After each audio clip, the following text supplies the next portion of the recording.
Hola, ¿cómo están? Bueno, estoy acá con el licenciado Fernando Aquino, un amigo de toda la vida. Yo soy el licenciado Guillermo Beccari. Bueno, él es licenciado en educación y trabajamos juntos en varias escuelas. Yo soy licenciado en psicología y en psicopedagogía. Y la idea de este espacio es hacer algo con un formato un poco radial. Por lo que me dijeron por ahí, esto sería una especie de un podcast que va a tener lo vamos a hacer una vez por mes. Y la idea es hablar un poco de las cosas que pasan entre la escuela y el consultorio.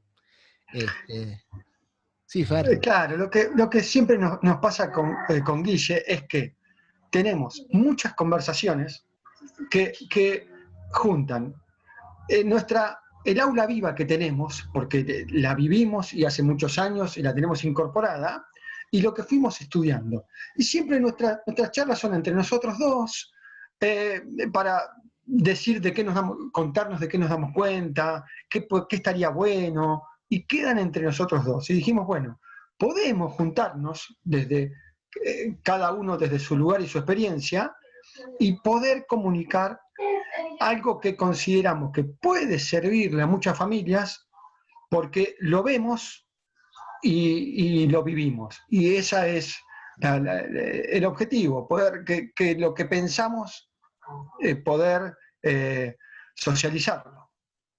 Poder Y en esto de expresarlo socializarlo, sí. y llevarlo a compartir con otras personas. Aparte, bueno, nosotros hemos compartido trabajo en aula y Fernando es de esos maestros que uno los ve trabajando y dice, si yo hubiese tenido un maestro como él, la escuela me hubiese encantado. Este, Así que bueno, tenemos una mirada muy parecida en el sentido de que creemos que el aprendizaje tiene que ser con alegría, con diversión y que no lo único que se aprende no son contenidos, sino que hay un montón de cosas más que las personas aprendemos no solo en el aula, sino en la vida, en lo cotidiano. Y bueno, nos pusimos a pensar un poco en qué pasa ahora con este cambio en nuestro estilo de vida. ¿Cómo cambió el estilo de vida? Y cómo cambió la escuela. Y ahí conversábamos con Guille, cómo apareció una palabra clave y central desde que apareció esto del coronavirus en nuestras vidas. Y en relación a la escuela, yo escucho a muchas familias, padres, madres o tutores o quien sea que se encarguen de los nenes, hablar de la autonomía, Guille, constantemente. Yo sí lo que noto cuando se habla de autonomía es que las familias piensan, voy a tratar de situar mejor. Un nene de 9 años de primaria, que la familia necesita que sea autónomo o autónoma y que considera que la autonomía tiene que empezar a ejercerla en el momento que hace la tarea. Y quizás es muy difícil en el momento que hace la tarea. Lo que conviene, es que porque este momento nos da la oportunidad, es que pensar que el chico sea autónomo o autónoma haciendo la cama, preparándose la leche, trayendo... Sí. O sea, es como que por ahí hay una idea de que la autonomía tiene que empezar con las cuestiones escolares y por ahí la autonomía es mucho más sencillo que empiece con pequeñas cosas cotidianas que no tengan que ver con la escuela. Eso sería así un poco la idea. Claro, porque si yo voy a pensar que mi hijo o mi hija tiene que ser autónomo o autónoma en el momento de hacer la tarea, quizás esa actividad fue pensada y diseñada para resolverla con intervenciones. Para resolver. O sea que necesitan un acompañamiento. O sea, el docente cuando piensa la tarea y se la manda al chico, está pensando que ese chico está en un contexto, está en una casa, tiene padres, tiene familia, tiene alguien que lo escucha, que lo acompaña, y ya desde que pensó la actividad, se imaginó cuáles podían ser aquellas intervenciones que podía dar esa familia, ese grupo de personas que acompañan a este chico. Claro, por eso vamos a recomendaciones número 1. Cuando en familia pensemos en la autonomía de nuestros hijos, nosotros, los padres y madres, tenemos el termómetro de nuestro hijo o de nuestra hija, para darnos cuenta qué puede hacer solo y qué no. Y ese termómetro es mejor sacarlo de las tareas escolares. La tarea escolar, dejarla siempre con acompañamiento. Y empezar a plantear que se puede hacer la cama, se puede hacer la leche, puede ordenar su cuarto, y esto de vivir en este momento todos juntos puede hacer que conversemos con ellos, hagamos una lista de lo que pueden hacer solos, pero que las familias tengan presente que no es momento de medir la autonomía del chico o la chica cuando hace la tarea. No es momento. Ahí hay que estar disponible, con el mate al lado, y quizás no explicarle, pero estar disponible. Él está sentado acá, yo estoy a 1 metro en una mesa. Si me pregunta, estoy. Y tengo una consulta, porque yo me imagino que muchos padres no es que pretenden o esperan que el hijo tenga cierta autonomía porque les divierte o por capricho, sino porque muchas veces tienen que trabajar, están en un home office trabajando, tienen un montón de cosas, y además se les sumó esta cuestión de sostener la escuela en casa. Es todo un desafío para, digamos, para los que trabajamos en la escuela y también para las familias sostener la educación de los hijos desde la casa. ¿Qué es lo que vos le podrías decir a estas familias que por ahí están cansadas, estos padres que están trabajando, que están haciendo un montón de cosas y ahora además tienen que acompañar a los hijos en este momento? ¿Algún consejo, alguna ayuda, alguna cosa que por ahí vos pienses que le puede servir para sentirse un poco mejor en este proceso? Sí, yo pienso que un punto 2 sería pensar cómo nos organizamos. Que organizarse te marca un poco la cancha y te quita un poco el caos que puede surgir espontáneamente. Y ahí va a servir pensar en el chico o la nena, que cuando llegaba a una escuela tenía una estructura armada, la seño que me espera, el timbre, la fila, entro al aula, el horario, que lo iba organizando. Ahora, como eso no está, serviría, ahora es una oportunidad ahora que empiezan de nuevo las clases, armar con los chicos que participen en esto de cómo nos organizamos una lista de lo que pueden hacer solos y lo que no. La tarea, por ejemplo, es muy difícil hacer la tarea solos, pensar en justamente que en ese momento tienen que ser autónomos. Entonces, de todo lo que se pueden encargar los chicos, que se encarguen. Y quizás encontrar un momento, un horario, y que comunicárselo al chico o a la chica en el que se va a sentar papá o mamá o una hermana, y que tenga un horario con el mate y con el chico cerca. No dejarlo, yo lo que le diría es no dejarlo al libre, a la espontaneidad al momento de la tarea. Mira, quedó un ratito, venite, trae la mochila, dale, y empezamos. Eso no. A ver, un poco habría que, yo pensando dentro de lo que es la estructura escolar, ¿no?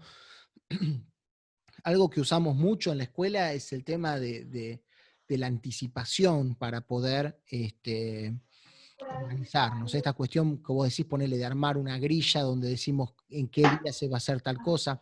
Porque bueno, en la escuela, por ejemplo, los chicos entran al aula y tienen siempre un papel escrito o algo escrito, un afiche, donde dice qué van a hacer ese día, en qué horario, de qué manera, o sea, por ejemplo, la primera hora es de lengua, la segunda de matemática, si tienen educación física, a veces preguntan, se va a haber una actividad especial, ya cuando estamos poniendo la fecha la anticipamos para que sepan que en determinado momento del día se va a hacer esa actividad.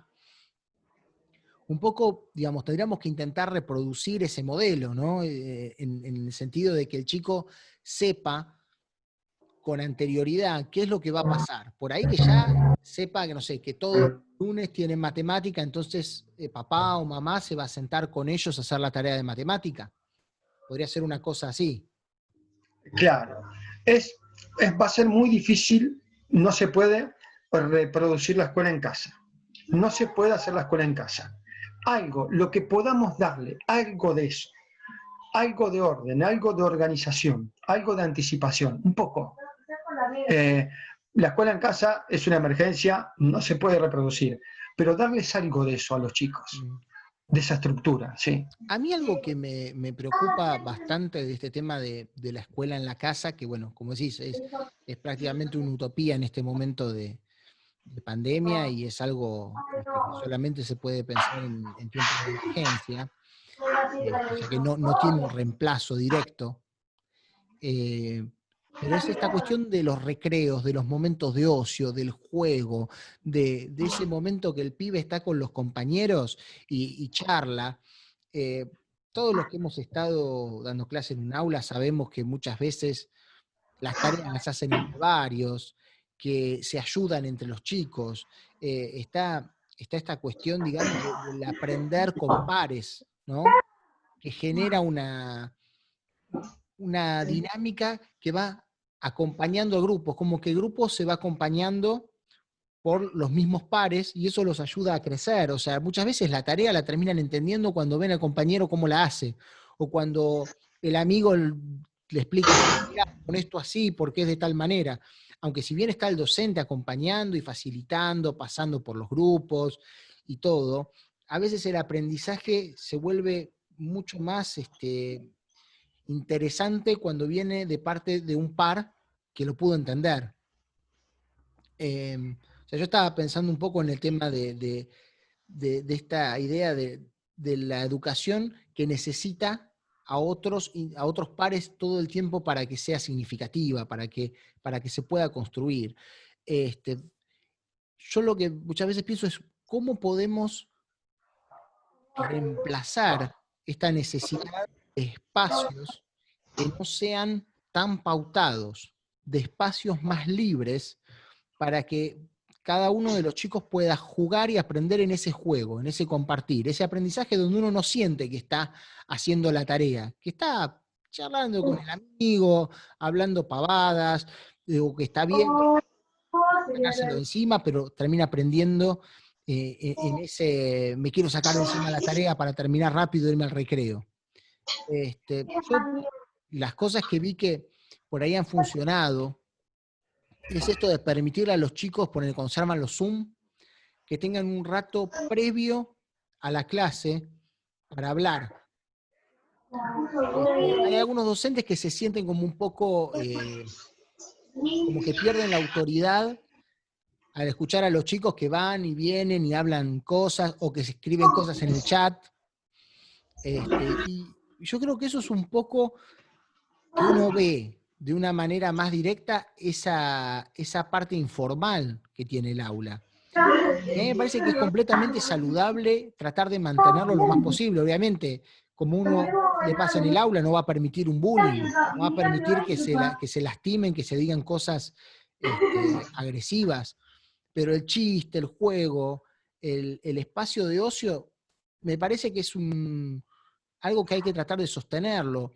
Eso, no sé, vos, Fer, ¿cómo lo ves? ¿Pensás que hay alguna manera de sostener los espacios de ocio desde la casa?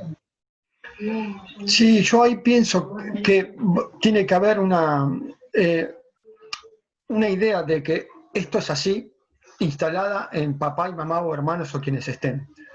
Porque yo como maestro de grado, y conozco muchas compañeras y compañeros que trabajan en esto, pasa en todas las aulas. Lo que pasa es que nadie lo ve, porque estamos nosotros en el aula, ni papá no lo ve, y mamá no ve, o las hermanas no ven cuando, si el chico está haciendo matemática, deja de hacerlo y se pone a charlar. Al estar la familia observando cómo trabajan, quizás intervienen y dicen, no te distraigas, no hables de la serie ahora porque estás haciendo matemática. Y eso a nosotros en el aula nos pasa y dejamos que suceda, estamos acostumbrados. Entonces tiene que haber como un acompañamiento de la familia y entenderlo, no meterse en ese momento, entender que eso sucede cuando va a suceder cuando volvamos al aula y sucedía antes, y está bien que pase. Como respetar ese criterio de autonomía en estas cosas también, ¿no? Bueno, queremos que sean autónomos y que hagan por sí mismos un montón de cosas. Ahora, cuando ellos por sí mismos mantienen vínculos con sus compañeros, mantienen una forma de comunicarse en el aula, ahí a veces por ahí los coartamos porque sentimos que no es el modo correcto. Pero en cierta manera también es coartar esa autonomía que les estamos pidiendo. Sí, y sacarles prácticamente, los chicos perdieron y chicas, el único momento en el que por suerte no estaban con papá y mamá, por suerte. Ese momento en donde no estaban y podían hablar lo que querían, y a veces el maestro o la maestra me reta o no, o simplemente sigue corrigiendo mientras yo puedo hablar de una serie, mientras yo le cuento de un juguete, y el maestro o la maestra está hablando con otro alumno corrige. Y por suerte no está la mirada de papá y mamá. Ahora, ese momento, en ese momento apareció la mirada de papá y mamá. Que ahí es donde tenemos que ayudar nosotros como padres y madres. Sacar la mirada porque antes no estaba. Y los chicos lo necesitan. Sacar la mirada de ese momento de la actividad o de que está con otro o con otra en su privacidad, ya sea en un WhatsApp o en un Zoom. Porque hay chicos que no hacen Zoom, pero por ahí sí están conversando con WhatsApp. Y como escuchamos lo que dicen, decimos, no podés decir eso. Y bueno, también recordar esto, los chicos y chicas necesitan que no esté la mirada de la familia. Lo necesitan recuperar un poco. Es como esta cuestión de no olvidarnos de que por más de que acompañamos a los hijos, ellos son los protagonistas de su vida. Y eso hay que respetarlo también, ¿no? Entender que ese protagonismo que ellos tienen en su vida está formado por esos espacios donde los adultos corremos un poquito la mirada y los dejamos ser. Claro, y ellos están chochos cuando están en un aula y no están ni papá ni mamá. Están contentos. Después, bueno, hay una cuestión con el tema de la corrección, ¿no? Los docentes sabemos bien que el chico aprende por el cariño, por el afecto, por el amor que tiene hacia los adultos que le dicen que la escuela le va a servir, que la escuela es buena. Un chico en general, a ningún chico le parece interesante muchas de los contenidos que se dan en la escuela, pero quiere sacarse el 10 o quiere sacarse el muy bien felicitado para ir a llevárselo a mamá, a papá, a la familia, o a veces para tener esa aprobación del maestro que le dice muy bien, trabajaste bárbaro. Eso de la felicitación, ¿cómo se está dando en casa? Eso también es otro punto a recuperar y a pensar como familias, igual. Porque cuando un chico antes volvía de la escuela, un chico o una chica volvía de la escuela, estaba mamá, papá, las hermanas, quien estaba en casa, la abuela, y le decía, ¿cómo te fue? ¿Qué hiciste? Y por ahí el chico cuenta algo, o quizás no. Pero yo puedo ir al cuaderno y ver, y decirle, pero qué lindo cuento escribiste, qué linda que te salió la letra, qué bueno lo que te puso la seño. Algo decirle, porque necesitan la mirada positiva de las personas que los rodean. Y se perdió, ¿por qué? Porque si hago la tarea con mamá y hago la tarea en casa, guardo todo en la mochila y listo. O sea, por ahí mamá antes me miraba las cosas y me decía algo lindo. O quizás papá o quizás una hermana.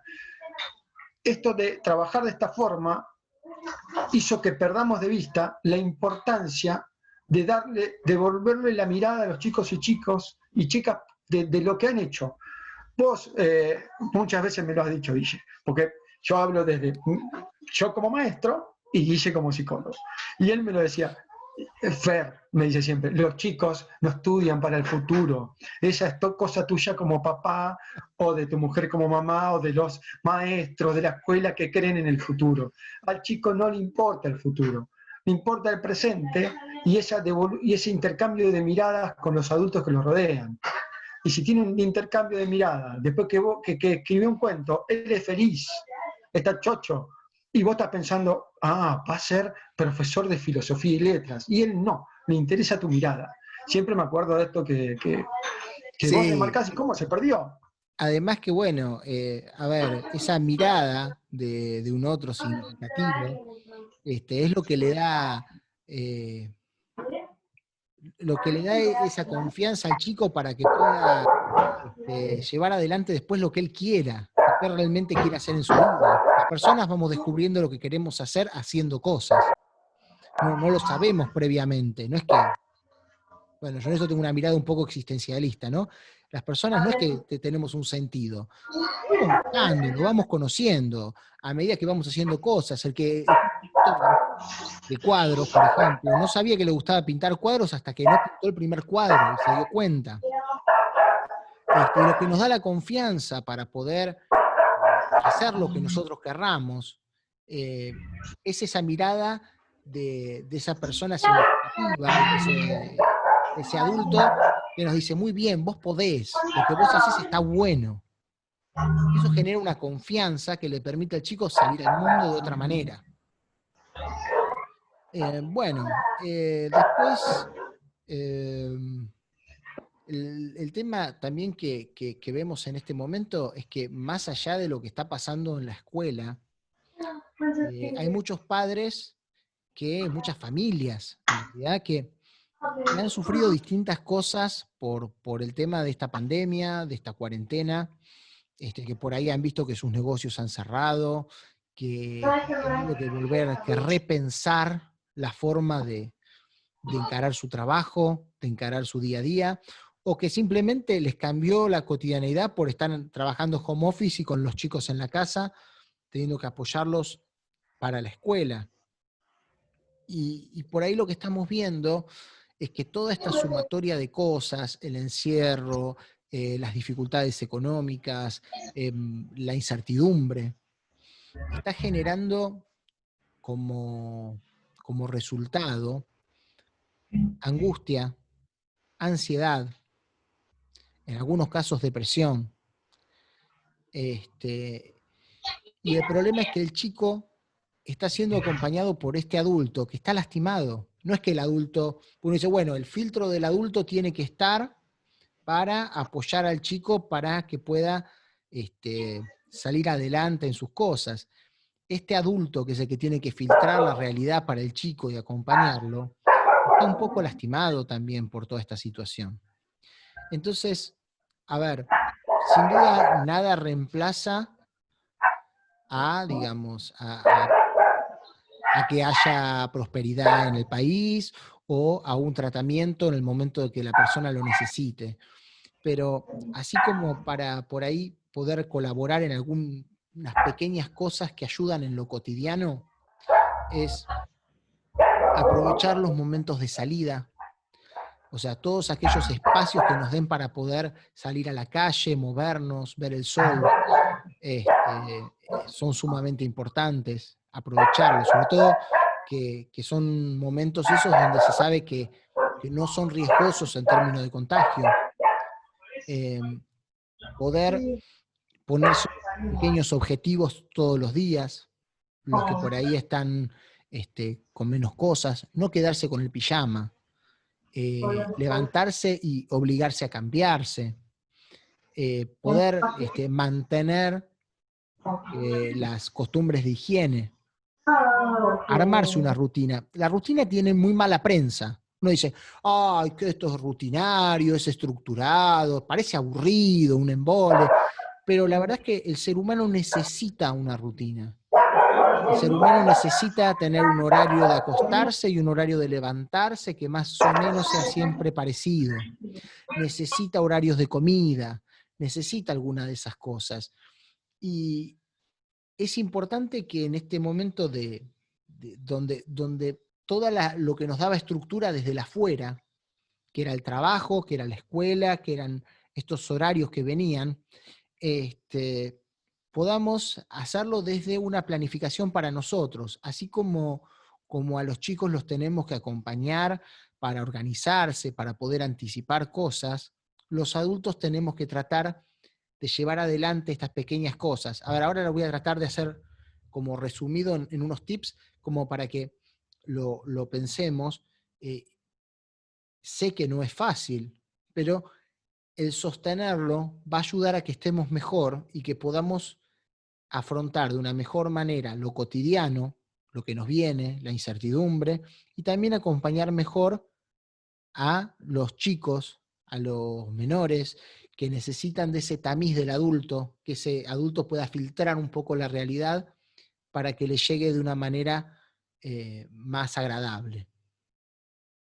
Entonces, como así, para decir, bueno, puntualmente, ustedes siempre entiendan que estos son algunos pequeños consejitos. Esto no reemplaza una terapia ni pretende ser algo, digamos, superlativo. Son algunos tips que van a servir. Primero, tratar de ordenar horarios de sueño, horarios de comida, horarios de baño, tratar de organizarse uno, así como decimos con los chicos, organizarse, bueno, tratar de también tener uno cierta organización. Ropa distinta para dormir que para estar levantado. No necesitamos ponernos la misma ropa por ahí que nos poníamos para ir a trabajar, si estamos trabajando en casa, pero no quedarnos en pijama. El quedarse en pijama es algo que ya nos predispone mal, no nos predispone a la acción. Aprovechar todos los momentos de salida permitidos. Se puede salir un rato a la tarde a pasear, bueno, salir, dar una vuelta a manzana, tratar de ver el sol un rato en el día. Y básicamente esas cosas, o sea, me parece que esas son cosas básicas, no muy complicadas, y saber que las cosas van a pasar, entender que esto es transitorio. Cuando uno entiende que un problema va a pasar y es transitorio, puede empezar a pensar soluciones para ver qué es lo que encuentra. Si uno siente que esto va a ser eterno, va a durar toda la vida, se cristaliza la situación y a uno se le hace más difícil pensar que esto podría cambiar o que esto podría mejorar en algún momento. Después, otro problema que se está viendo es la cuestión del alcohol. También había escuchado por ahí el tema de la marihuana, que está subiendo mucho el consumo. A ver, estos son productos que ayudan a regular la ansiedad, pero el efecto, digamos, contrario que tienen es un efecto contrario bastante nocivo para la salud. Entonces, hay otras formas de manejar la ansiedad que son mucho más saludables. El deporte, la meditación, la respiración. Son cosas que nos ayudan a manejar la ansiedad de una manera más saludable. Y esto no tiene nada que ver con una cuestión, digamos, de decir si es bueno o malo. A ver, es una cuestión netamente de salud. Si uno empieza a tomar como un hábito el tomar alcohol para disminuir la ansiedad, para poder dormir, probablemente ese hábito le traiga problemas en algún momento. Le traiga problemas a su salud, a su hígado. Entonces, la cuestión va por ese lado, no por una cuestión moral.